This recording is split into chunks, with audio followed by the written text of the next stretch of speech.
Welcome to another episode of Tamang Kaalaman. I am Dr. Jing, a pediatric infectious disease specialist. At para sa araw na ito ay pag-uusapan naman natin ang mga tips on how commuters can protect themselves and their loved ones against COVID-19. In the new normal, marami na sa atin ang bumalik sa trabaho, pumapasok sa opisina, at marami na rin ang bakunado. Pero hindi ito guarantee that we will not get sick or get infected from COVID-19. Every time we are outside the comforts of our homes, the threat of COVID-19 will always be there.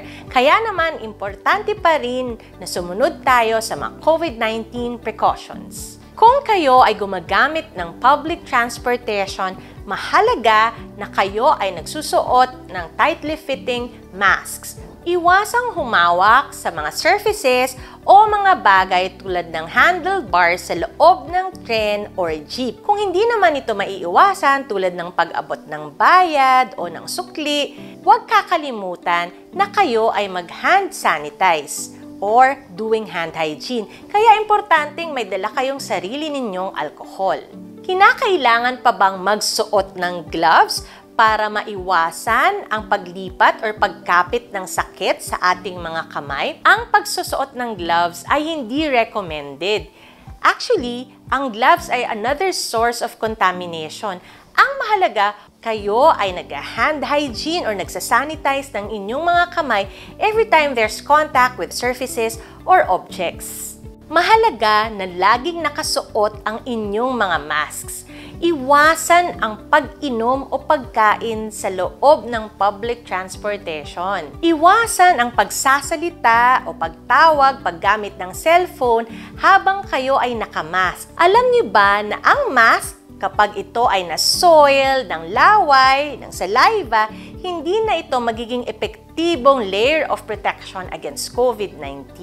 Kung kayo ay nagmamaneho ng sasakyan o ng motorsiklo, importante rin na i-disinfect ang mga high-contact surfaces tulad ng manibela, cambio, at mga door handles. At pagkatapos mag-disinfect ng mga surfaces, huwag din yung kakalimutang mag-hand hygiene. Kung kayo ay nasa opisina, importante na laging nakasuot ang inyong mga mask at i-observe ang proper social distancing. Mahalaga rin, huwag kakalimutan ang hand hygiene.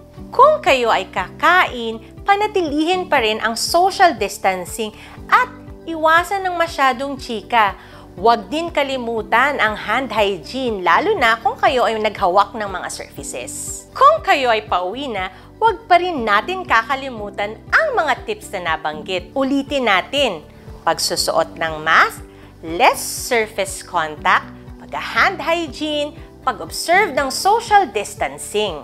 Pagdating sa bahay, iwanan ng inyong nagamit na sapatos sa labas ng bahay. Tapos, maghugas ng inyong kamay gamit ang sabon at tubig o kaya na may maligo kayo bago ninyo yakapin ang inyong mga mahal sa buhay. Ang mga gamit sa opisina, huwag kalimutang i-disinfect tulad ng ballpen, ID, at cellphone.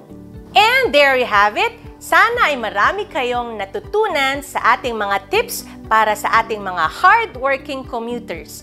Muli, ako si Dr. Jing na nagsasabing kapag may tamang kaalaman, may tamang alaga. See you on our next episode!